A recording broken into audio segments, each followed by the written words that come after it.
నమస్తే, welcome to studio one news. నేను శ్రీలత. ఇక డీటెయిల్ చూస్తే, యువకులను కిడ్నాప్ చేసి పెళ్లిళ్లు చేస్తున్నారు. కొంచెం ఎర్రగా బుర్రగా ఉండి చదువుకొని ఉండి ఉద్యోగం చేస్తున్నారు. కథ మగ పిల్లలను బెదిరించో, మత్తు మందు ఇచ్చో కిడ్నాప్ చేసో పెళ్లిళ్లు చేస్తున్నారు. ఇది ఒక సంప్రదాయం. ఇది ఎక్కడ జరుగుతుంది అంటే బీహార్ లో. ఇక వివరాల్లోకి వెళ్తే, సమస్తీపూర్ జిల్లాలోని జోడీ పోఖర్ గ్రామానికి చెందిన 22 ఏళ్ల నితీష్ కుమార్ అనే యువకుడిని కిడ్నాప్ చేసి బీహార్ లో పకాడ్వా వివాహాన్ని సంప్రదాయకంగా పిలువబడే వివాహంలో బలవంతంగా వివాహం చేస్తున్నట్లు ఆరోపణలున్నాయి. ఈ సంఘటన శనివారం ఫిబ్రవరి 7, 2026న జరిగింది. ఆ యువకుణ్ణి జిల్లా పోలీసులు తర్వాత రక్షించారు. ఈ కేసులో దర్యాప్తు కొనసాగుతుందని వారు తెలిపారు. మిస్టర్ కుమార్ పోలీస్ నియామకానికి సిద్ధమవుతున్నాడు మరియు ఫిబ్రవరి 7న ఆలస్యంగా లైబ్రరీ నుంచి తిరిగి వస్తుండగా కొంతమంది వ్యక్తులు తనకు మత్తు మందు కలిపిన పానీయం అందించారని, తర్వాత 4 కిలోమీటర్ల దూరంలో మోర్వా గ్రామంలోని ఒక ఆలయంలో ఒక అబ్బాయిని కొట్టి బలవంతంగా వివాహం చేస్తున్నారని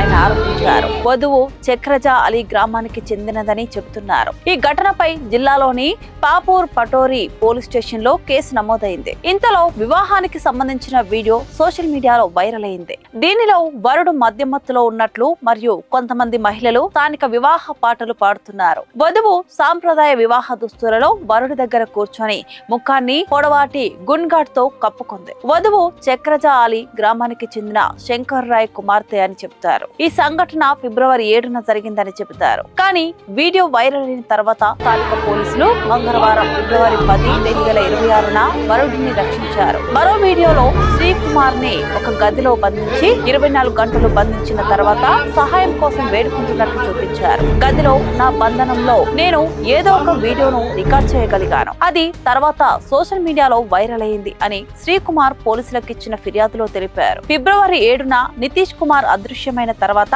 అతని కుటుంబ సభ్యులు అతని కోసం వెతుకుతున్నారు. వీడియో చూసిన తర్వాత వారు పోలీసులకు సమాచారం అందించి పటోరి పోలీస్ స్టేషన్ లో ఫిర్యాదు చేశారు. పోలీసులు శ్రీకుమార్ ని రక్షించి అతని కుటుంబానికి అప్పగించారు అని Pavur Patori deputy superintendent of police BK Medhavi తెలిపారు. అయితే police station incharge Anil Kumar మాట్లాడుతూ, ఈ కేసులో ఇంకా ఎవరిని అరెస్ట్ చేయలేదని, వధువు కుటుంబ సభ్యులు ఇది పెద్దలు కుదిర్చిన వివాహం అని చెబుతున్నారని, గ్రామస్తులు గతంలో 2 కుటుంబాల మధ్యవర్తిత్వం వహించడానికి ప్రయత్నించారని, కానీ బాధితురాలి వాంగ్మూలం నమోదు చేసిన తర్వాత తదుపరి చర్యలు తీసుకుంటారు. అంతకు ముందు నవంబర్ 29, 2023న రాష్ట్రంలోని వైశాలి జిల్లాలోని మహేయా మల్పూర్ గ్రామం నుంచి ప్రభుత్వ పాఠశాల ఉపాధ్యాయుడు గౌతమ్ కుమార్ ను కిడ్నాప్ చేసి తుపాకీతో బెదిరించి బలవంతంగా వివాహం చేశారని ఆరోపణలున్నాయి. జిల్లాలోని స్థానిక పటేపూర్ పోలీస్ స్టేషన్ లో కేసు నమోదైంది. రక్షించబడిన తర్వాత కూడా శ్రీ గౌతమ్ కుమార్ మరియు